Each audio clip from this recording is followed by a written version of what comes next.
Regis. Couldn't have picked some other place to meet.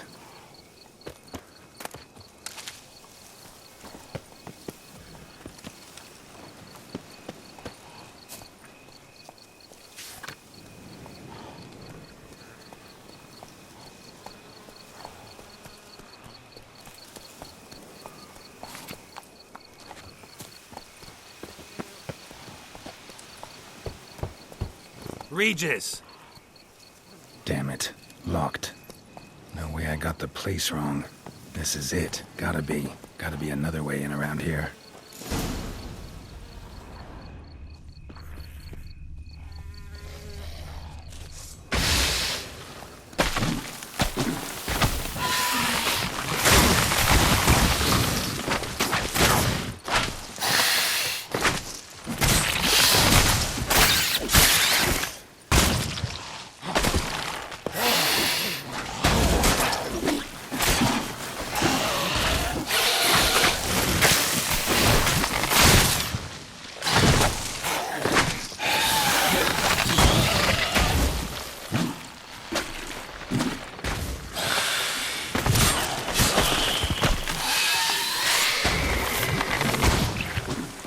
Die.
Decaying bones.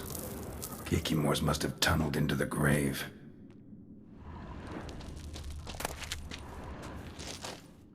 Kikimores. Victuals aplenty around here.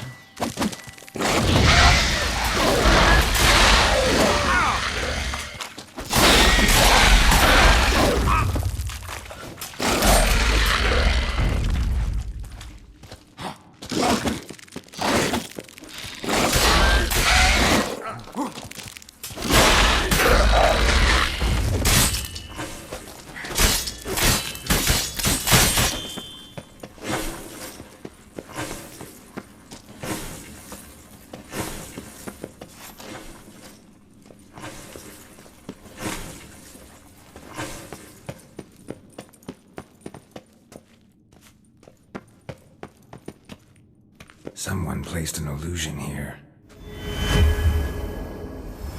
Interesting.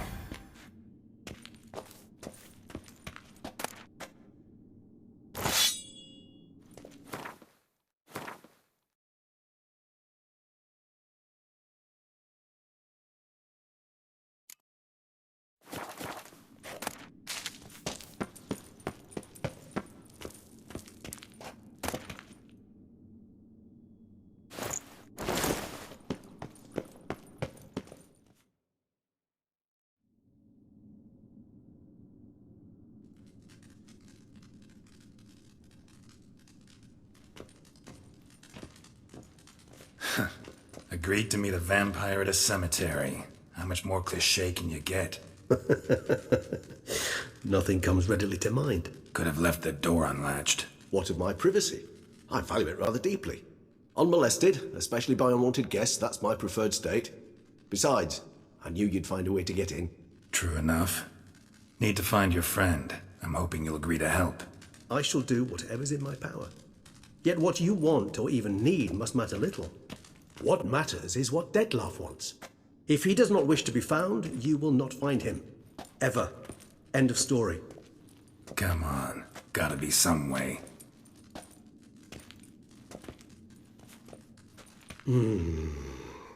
Vampires can evade detection by the senses, and no divination magic works on us. Even the most precise megascope would be useless. And this? Could this help? Wherever did you get that? Off one of the beast's victims, found by a bend in the river. Body was chopped in pieces.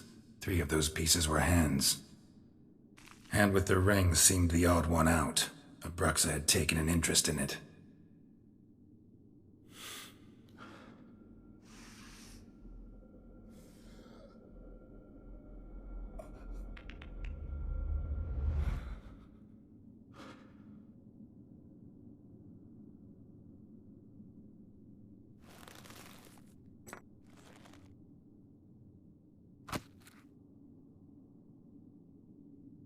It's Detlef's hand, without a doubt. It will do splendidly.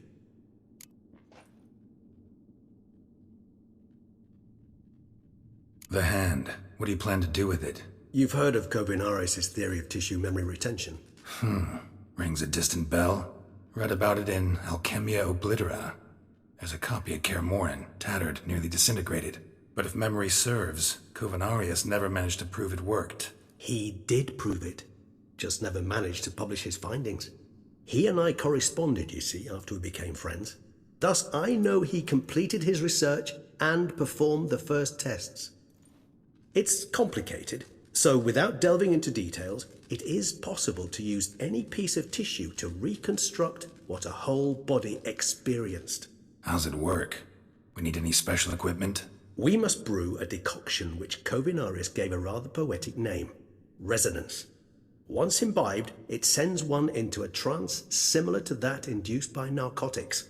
This triggers visions of events linked to strong emotions experienced by the tissue's owner. Picture it as dreaming a fragment of someone's life. Any chance we might see what Detlef was doing just before he lost his hand? Indeed. Though I also hope resonance will reveal the location of Detlef's hideout. Ring's pretty intriguing. Made of no metal I've ever seen. And the ornamentation. It comes from our home, where we lived before the conjunction of spheres. It's actually mine. I received it from a dear old friend. You might call him a humanist. He saw us vampires as guests here, guests who owe their hosts, meaning you humans and the elder races, respect. Respect? Meaning not to treat us like cattle to be slaughtered for food? Precisely. And the reason why I, in turn, gave it to Detlef. To remind him of the ideals my old friend championed. Can't you just summon Detlef? You're both higher vampires, there's gotta be a way. If I'm to be entirely candid, there is indeed one. But believe me, we will be better off never availing ourselves of it. It is a last resort. Absolutely. Last resort? The hell? Why? There is a being who can summon Detlef. Possesses the authority, even the power, to force him to appear in a given place. But the very act of contacting this being, well, it's akin to walking a slack line extended over a chasm filled with molten lava. An exercise as perilous to me as it would be to you. A risk I'm unwilling to take. I beg you, let's do it my way. It will be both quicker and easier. Kovinaris spent half his life proving his theory. Wild guess. Making a dose of resonance won't be easy. You guessed correctly. In addition to Detlef's tissue, we shall need a powerful occipital lobe stimulant. Effectively a poison, to make one susceptible to visions. Well, got a few ingredients to choose from. Unfortunately, all are pretty rare. There's mamoon glands, but closest ones I know of are in Vizima. A spotted white saliva would also serve, but they were cold to extinction over a century ago. Could go with a kobold's eyes, but the creatures are sentient. Rather not gouge one's eyes out. Given that we lack the time to sleuth this out ourselves, permit me to summon some help.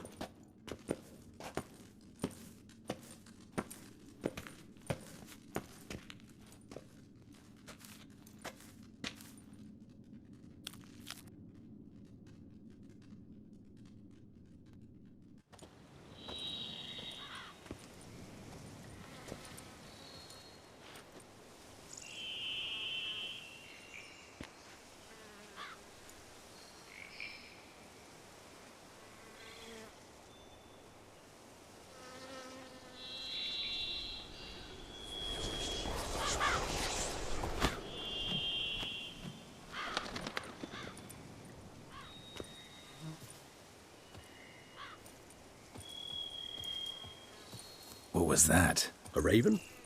Rather a common sight at this latitude. Very intelligent fowl.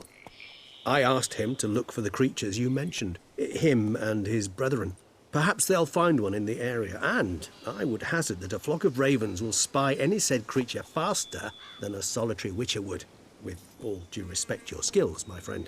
It will take them some time, nonetheless, so perhaps you'd care for a snifter of mandrake. Rarely say no to a snifter. Sadly, this is but a weak infusion rather than a proper distillate. Even better. I remember your mandrake hooch. Made people say things they'd have rather kept to themselves. Now, what could Geralt of Rivia prefer to keep to himself?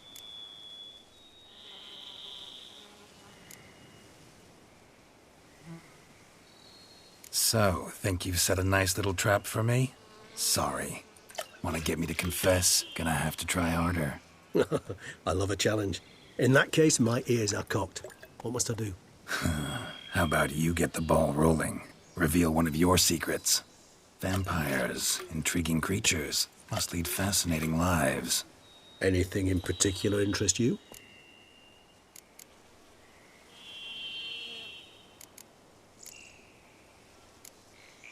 Curious what you did after you were reborn. As I'm sure you can surmise. At first, I was thoroughly absorbed with recovering. As it is, I've still not recovered completely. Yet I was so weak the first year that I could not stand nor move on my own. Detlef bore my weakness bravely, showed great patience. If not for him, I wouldn't be here, and I'd have regenerated far slower. Once I could at last stand unassisted, I set off for Bruges, for my one-time home of Dillingen. There I led the peaceful life of a rural healer and surgeon, enjoying my neighbours' respect and, in fact, constituting the exact opposite of the monstrous vampire the populace imagines. Bruges, you say? Rebirth make you sentimental? Perhaps a dash. What of you? Where have you been? Ever find your Cyrilla? Back then, yeah. But we parted again soon after. And when the time was ripe, she came back. Defeated the Wild Hunt together. Seems I certainly missed quite a bit while I was absent. True enough. But it's a conversation we'll have another time. Need to know more about you now. Gotta ask you the big question. One everyone wonders about. What happens after death? You wish me to tell you if the human belief in the gods is well-founded? Well, that I do not know. We vampires differ exceedingly from you humans. Our matter, that of which we are composed, can exist without form. We require neither a heart, nor a brain, nor air to breathe. But were you dead? As humans understand death, yes. Feel anything? Understand anything? It's rather hard to explain. I felt something very unsettling. Something I cannot even name, for I did no reasoning. Only after rebirth did I begin to understand that what I had felt was cold and unimaginable fear.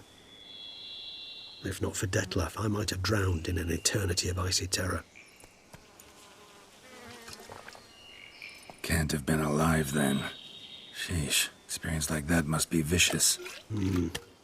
Indeed, it's hard to compare to anything I know. Yet you are aware we don't see death as you do. The way you cling to life, we find it entirely peculiar. You are mortals, ergo it's a foregone conclusion. You will die. It's but a question of time. Thus, I often find myself wondering why you try so very hard. To die at 20 years, 40, even 100, what's the difference? They're all but the blink of an eye. Depends on your point of view. Man who's got 1,000,000 crowns to spend can't possibly understand one who's only got 20. Very true. One's outlook can indeed change much. Got a new life, a new body. That give you a new start? Blank slate? Starting all anew is a very broad concept. What exactly do you mean? Your blood addiction, say. Wondering if your body's the same, if it still remembers. Maybe if you drank now, you wouldn't get hooked. All addictions are a form of slavery. Re-addiction's not a risk I'm willing to take, just to test a hypothesis about corporeal regeneration. and whether propensities carry over. Fair enough. Curiosity, that's all. Sorry. Not to worry, Geralt. Curiosity is a natural reaction under the circumstances, apart from which I've always valued that trait in you. Always fascinated me the way vampires can regenerate. A hand growing back is one thing, but Detloff recreating you out of a wet smear? Something else entirely. A difficult and laborious process, but one that's possible, as my presence proves. But I've heard you too had quite the adventure. They say you lost your memory. For a bit, but Triss helped me get it back. Actually, pretty damn lucky I only had amnesia. Yes, you humans are rather buggered in those terms. To strip you of life is, well, it's just plain easy. I've always pitied you in that regard. We vampires are much harder nuts to crack. If a member of another race kills one of us, we can be reborn with a living higher vampire's help. However, if one of our own strikes the deadly blow, death is permanent. There can be no rebirth. One of the chief reasons why vampires long ago swore never to fight one another.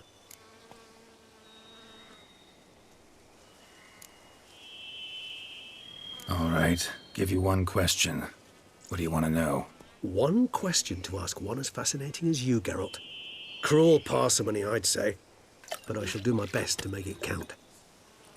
If you were to die and be reborn as I was, in your new life, would you choose to be a witcher? See, Regis. Doubt I'd know how to be anything else. Ever tried?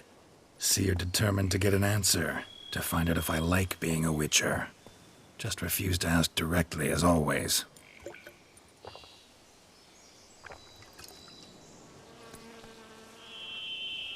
I like being on the path. I like picking up a lead, a trail. I like the tension right before a fight. And nothing gets my adrenaline flowing like battling a beast. Even gotten used to people treating me like a freak, an outcast. Yeah, not something I think about much, but I like being a witcher. Thank you for being honest. Honesty is an attribute of the truly brave, and thus a privilege of the very few. Still no sign of your winged friend. Sure it understood what you wanted? Dead certain. Let's wait a bit longer. It'll return soon, don't doubt that for a moment.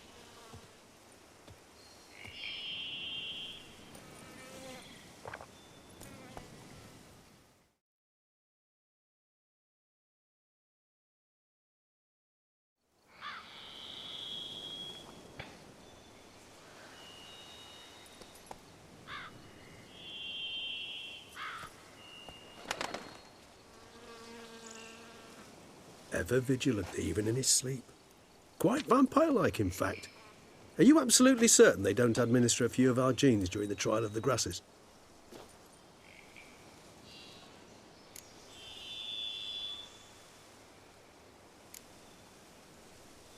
Appreciate the compliment. Got something for me? You were right. No kobolds or mamoons for miles around. Knew it. Allow me to finish. You see, there's this spotted white. It haunts an abandoned residence in the Caraberta woods. Impossible. My brethren hunted down every last spotted white before I was born. Then it seems you must revise your knowledge of spotted whites. For somehow this one managed to survive your brethren's onslaught. It seems I know this home it haunts. Recall a tale about it. Locals believe the place cursed. Perhaps that's how the white survived entirely unmolested. Know anything else about this curse? I don't recall much in particular. Really don't attach much importance to such things. It was mentioned to me as an anecdote, no more. Come on, search your memory. Something, anything could be important. I believe it had a relation to hunger, or, perhaps greed, rapacity. Someone was punished for something. Textbook definition of a curse, pretty much. Sorry, Geralt, I try not to clutter my mind with the details of every far-fetched tale I happen to hear. What are your thoughts? A specimen of a species thought long extinct, and a curse, in one place. That a coincidence, or are they related? Ah, professional curiosity. Personally, I've nothing against you delving into this dilemma, but please remember we need the white's saliva. Nothing beyond that. Whites rarely appear in the woods, even less likely to find them in abandoned human homes. They inhabit remote wildernesses, old abandoned cemeteries. What's your point? This might not be a spotted white after all. Your little helper might have made a mistake. I sincerely doubt it. Ravens are devilishly intelligent creatures, and they've highly developed observational skills. What exactly did they observe? The area around the estate, it's covered in spoons. Spoons? Spare me the skeptical smile. I'm but the bearer of this news. Or perhaps this spotted white is a hoarder. Or the spoons are somehow related to the curse. Let's do this. Start making your decoction while I go get some saliva from that white. Uses it in its brews. Do you imagine the white will simply sell you some? Worst case scenario, I'll bring you its salivary glands. They ought to do as well. For a moment there, I imagined you asking the white to spit into a vial. Quite amusing as a thought, but the salivary glands will do fine indeed. So, see you later. Yes, till later. I shall start by perusing some tomes. Tomes? Thought you were gonna make this decoction. We require one last ingredient. Alas, obtaining it could prove a trifle toilsome. Thus, I hope to identify a suitable alternative. All right. Good luck. And to you, my friend.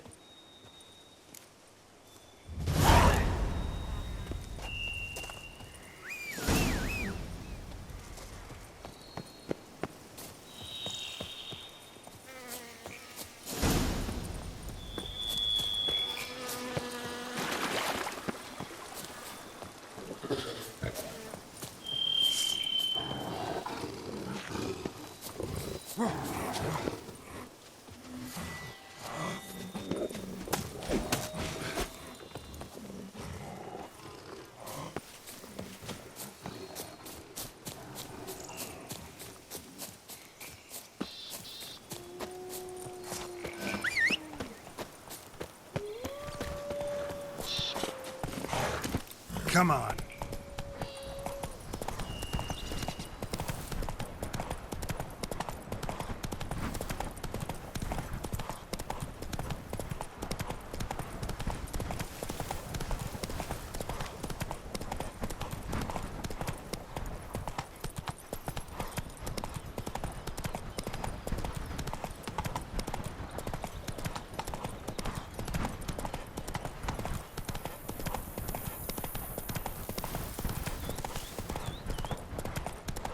Dressing, bandages. What's that about?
sense that the spoons are beating out some kind of rhythm, a message, trying to tell me something.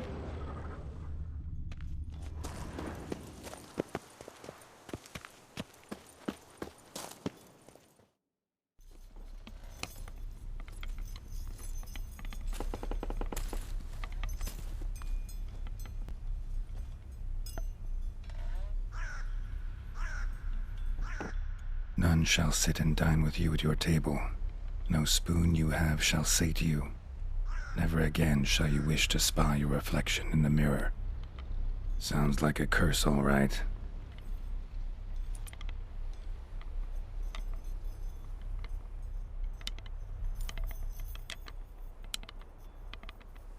Somebody's clearly obsessed.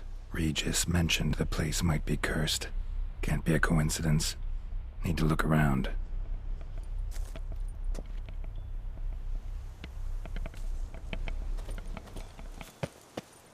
What a pigsty.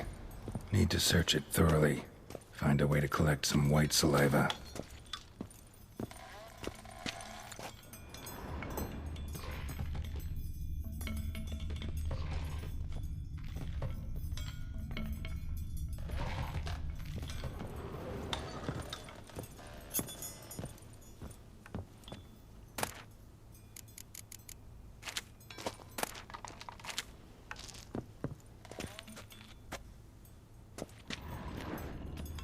Smashed mirror, as if someone couldn't stand to look at themselves.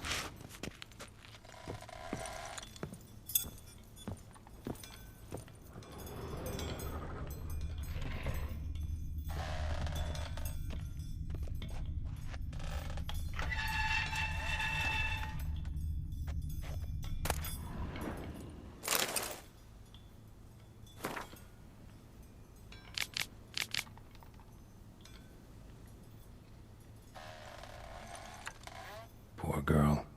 Realized she was changing into a monster. Recorded it in her diary. Poignant. Spoon's incredible. The craftsmanship. Must have graced a rich man's table. White's obsessed. A real collector. Thoroughbred. No spoon you have shall say to you. Whatever lives here treated that literally. Still searching for the right spoon. Spoon, pretty ordinary. Maybe a little old.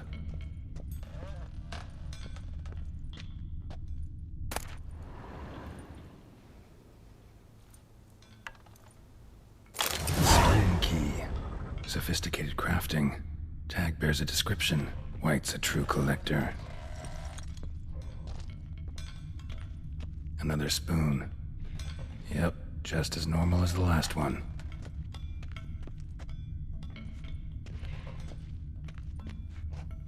Skeletons. Doubt they came here willingly. This have anything to do with the curse? None shall sit and dine with you at your table. It'd make sense.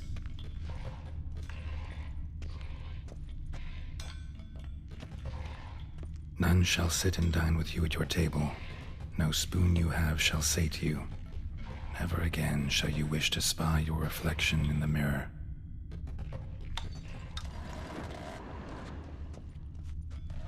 No claw or fang marks. Probably choked to death. Broken neck, indentation in the skull's lateral surface. Smacked in the head with something heavy. Right arm bit right off. Teeth all knocked out. Somebody tried to force feed him.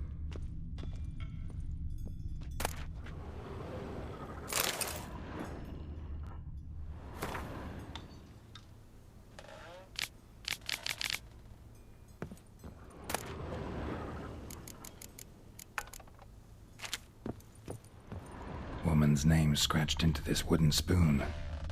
Romantic.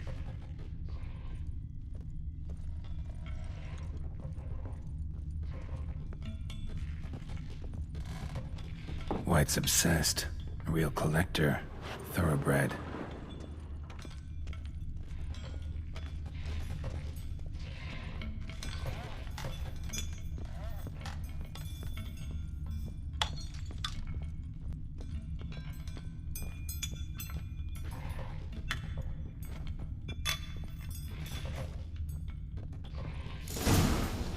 actually does seem like a White's lair.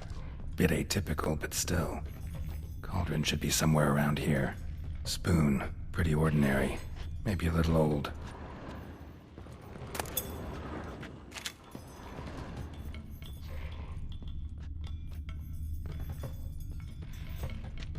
Another spoon. Yep, just as normal as the last one. Cauldron I was looking for. White's not particularly tidy. Table's set. White who lives here is getting ready for some sort of feast. White that lives here, definitely afflicted by a curse, and it's been trying desperately to lift it.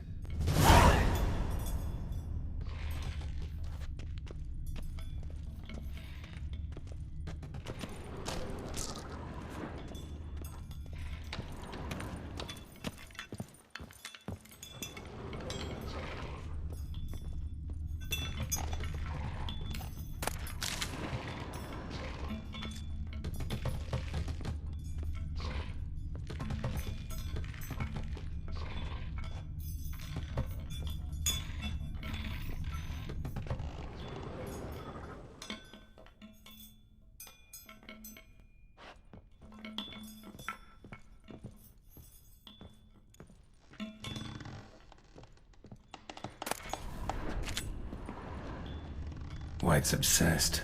A real collector. Thoroughbred.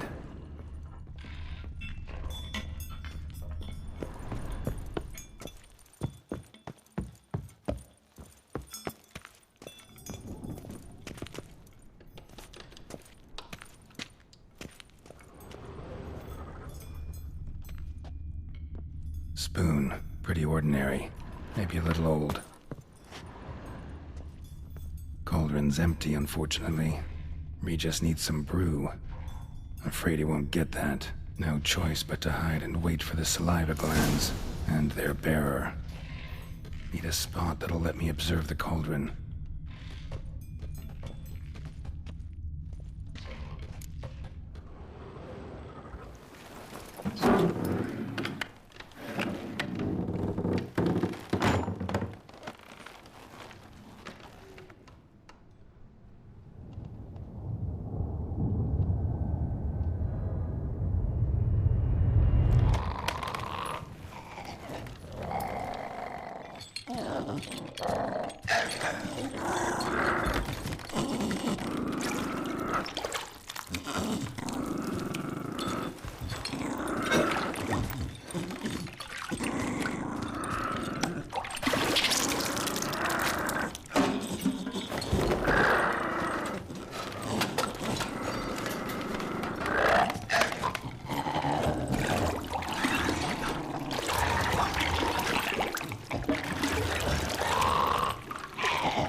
I'm not gonna hurt you.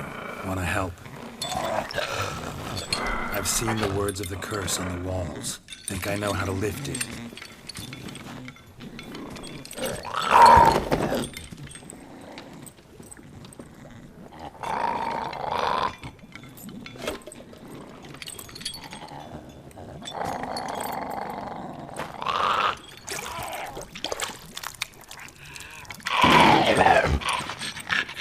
You tried to bring folk here, convince them to sit at the table with you, right?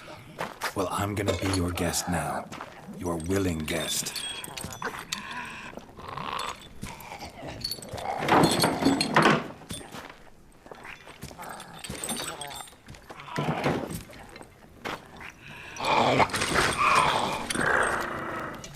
Just need a bit for Regis. And now we'll tend to you.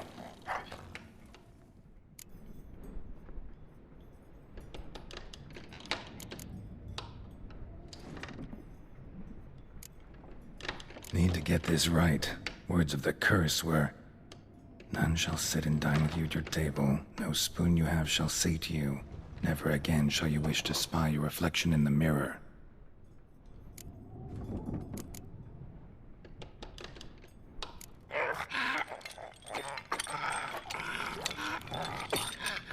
We can't use spoons. No, that won't work. You've been looking for a spoon that would feed you, but there's no such spoon. We need to eat without spoons.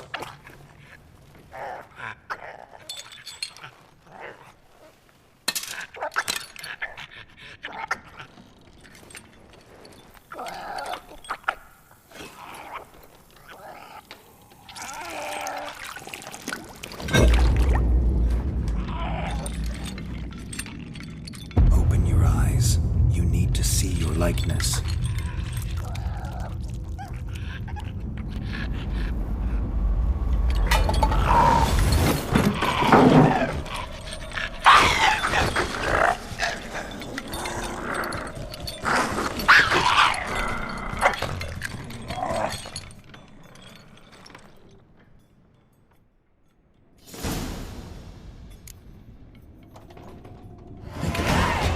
Just not quite like I expected.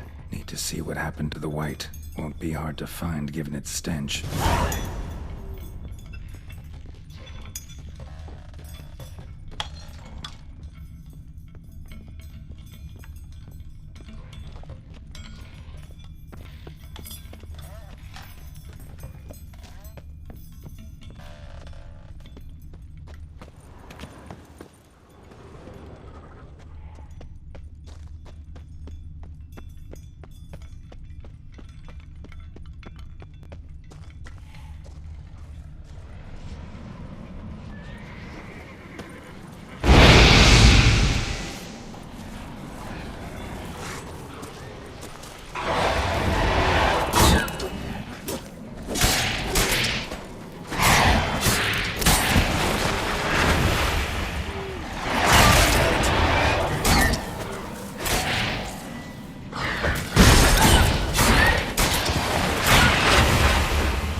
Easy. Not gonna hurt you. Eat. I must eat.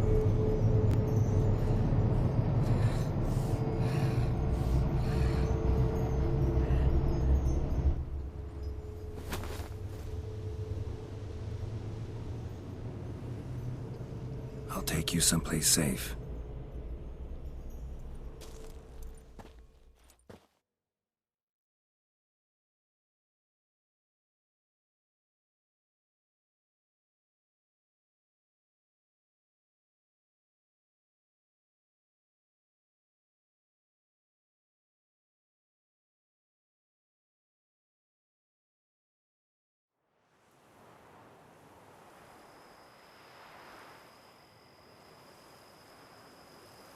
So I took her by the hand and led her here. Seemed the only sensible place for her. You did the right thing, sir. She should recover quickly here. I'm deeply pleased, finally, to make your acquaintance, sir, though I do regret the specific circumstances. In all the commotion, I fear I neglected to introduce myself.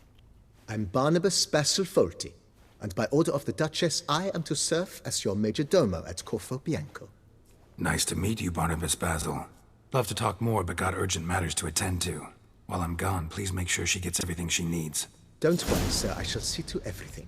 She is safe here and in good hands. She'll soon be back on her feet.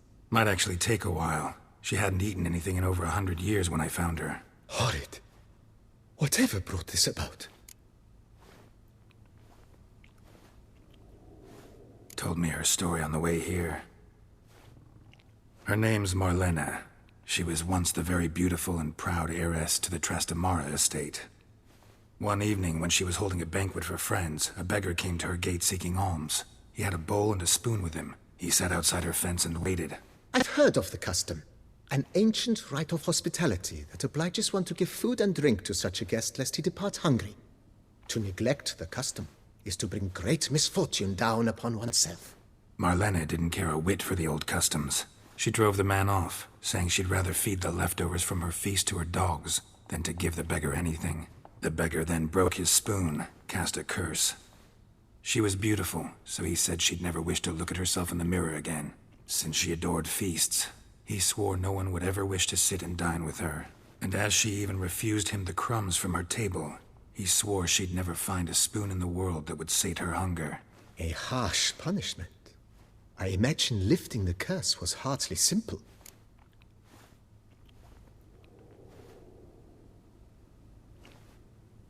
Curses are tricky.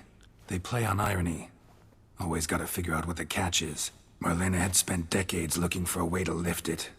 Transformed into a wight, she stole spoons and lured folk into her home, trying each time to get them to dine with her. Didn't work. So what did? Someone had to sit down and share a meal with her, of their own free will. They had to eat without using spoons, and make her look at her reflection. That's it? That was all it required? Simplest solutions are sometimes the last that come to mind. Besides, when you're a wight, it's pretty damn hard to find willing human company for a feast. I imagine so. But, most importantly, it is now over. Please, don't worry. She will be in good hands here.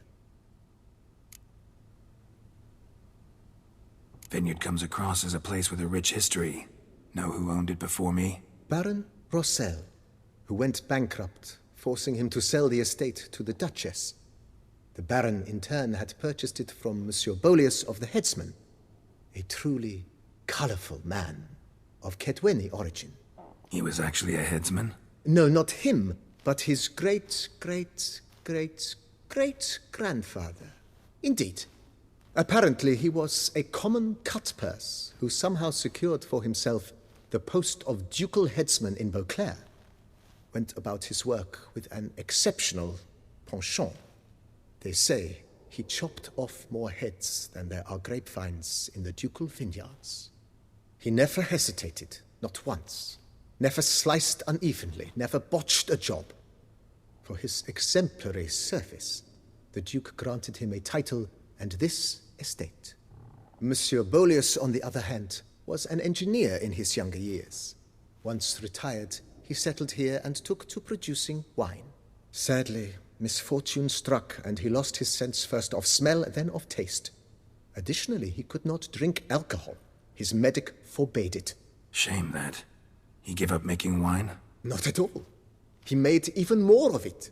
Began throwing wild balls to which he'd invite friends from far and wide in order to treat them to his wine and delight in the fact that at least someone could enjoy it. It's the sort of man he was, Monsieur Bolius. Mind giving me a little tour de Corvo Bianco? Not in the least. Follow me, please. I think it would be practical to begin on the hill.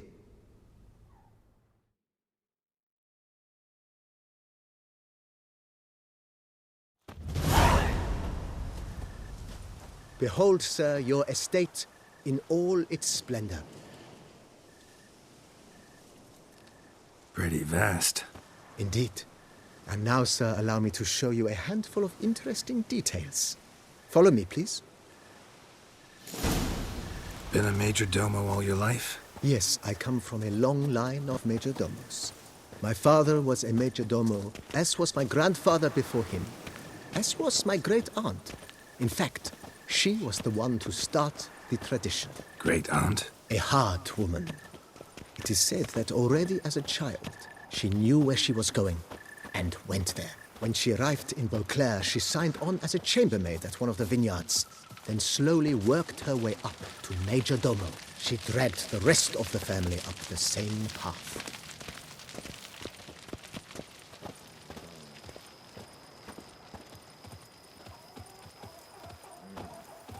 The servants' quarters. I occupy the green home.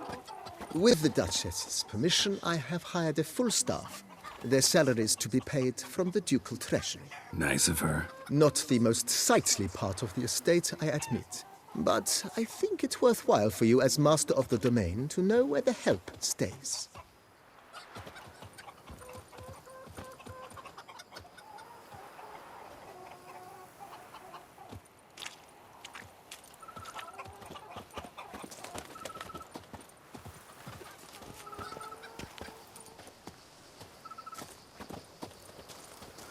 Baron Rossel ordered the vines in this part of the estate uprooted and olive groves planted in their place.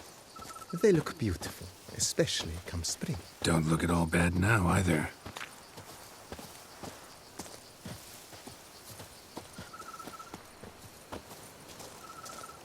Down below lies your vineyard, where we grow a strain of Carfanere, one of the world's oldest. Aged in oak barrels, it provides for an exquisite wine with distinct blackberry, wild cherry, plum, and cinnamon notes. Marvelous. Have to try it one of these days.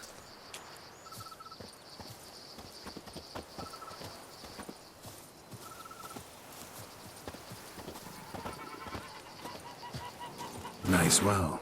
Picturesque. Yes, though it ran dry long ago. During the raucous feasts Master Bolius held, he would order it filled with wine. There's a tale about a guest attending a Bolius ball for the first time and thus unaware of the custom. He had suffered great heartbreak and had decided to end his life by jumping into the well. The festivities were coming to a close, and the well was nearly empty when the suicidal guest finally jumped. Instead of killing himself, he merely broke his legs. To numb the pain, he drank the wine. Drank himself to death? Not at all. When found the next day, he had concluded he'd witnessed twin miracles. The water had been changed into wine, and he had survived. He retired to a monastery in the Dragon Mountains and began preaching the wisdoms of Lebioda.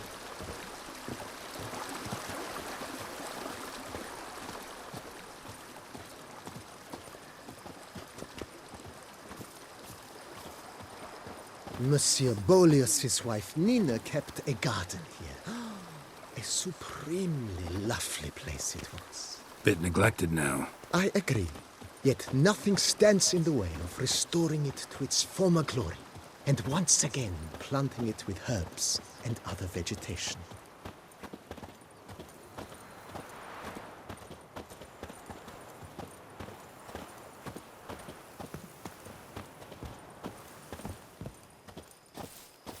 Madame Nina planted diminutive, delicate flowers and herbs here.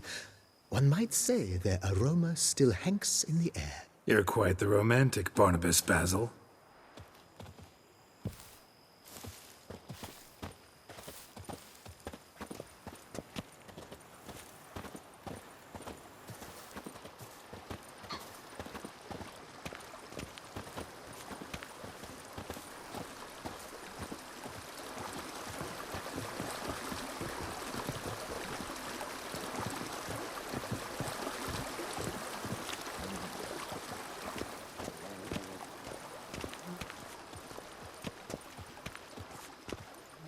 This served as an additional wine cellar in years of plentiful harvests. Bit of work, and it'll make a fine stable for Roach.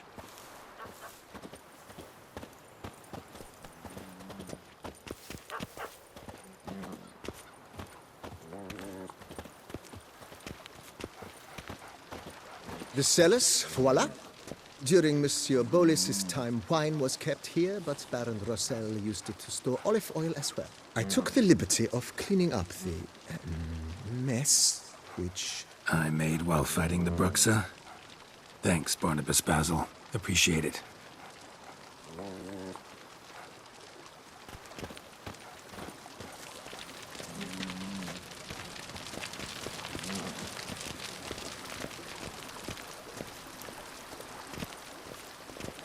As you can see, the facade is, how to put it, slightly stained. But one cannot deny it a certain subtle southern charm. True, though it could use a bit of subtle paint.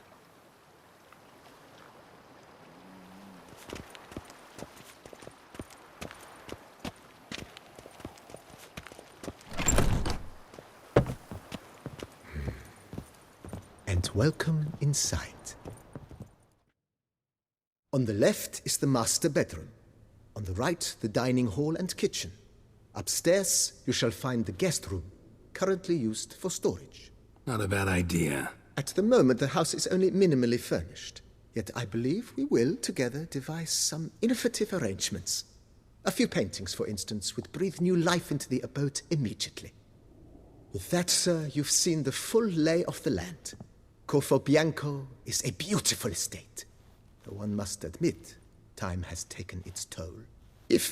Forgive me for being forward, but if you were to choose to invest a small sum towards its beautification, consider me at your service on the matter. Think I'll take you up on that. Be sure to come and see you if I decide to do any remodeling. Mentioned the place could stand to be spruced up. Oh, most decidedly, sir. The question is where you would like to begin this rejuvenation.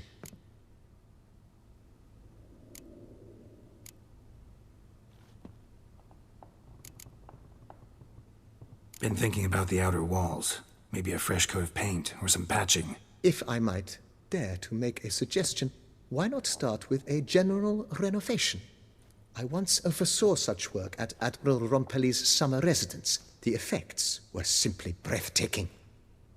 Not only did the residence positively sparkle afterwards, but we also made room to display the Admiral's armor and weapons, of which he was a passionate collector.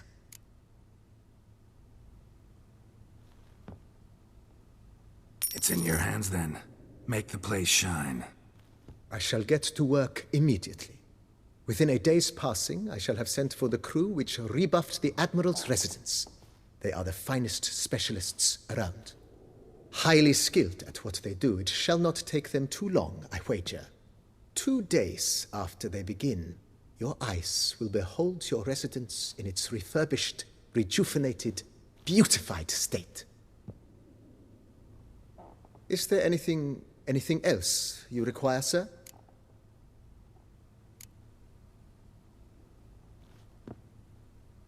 Got these spacious grounds.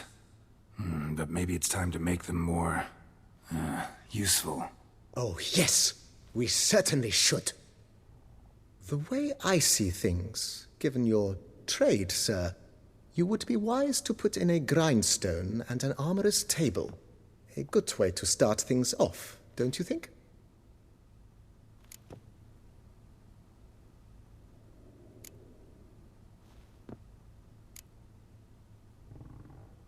My armor needs work from time to time. You know, oil this, reinforce that. Could use a decent work table where I could do all that. Admiral Rompelli once hired a specialist who made the finest armorer's tables this side of the Yeruga. I will contact him at once. Good. Order me up a table like that. Immediately, sir. I expect it will take at most 1 day to arrive. Will you be needing anything else, sir?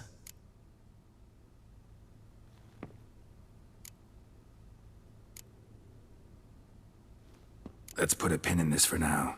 Remembered I have some urgent business to tend to. Not the slightest problem, sir. I am here to serve whenever you desire.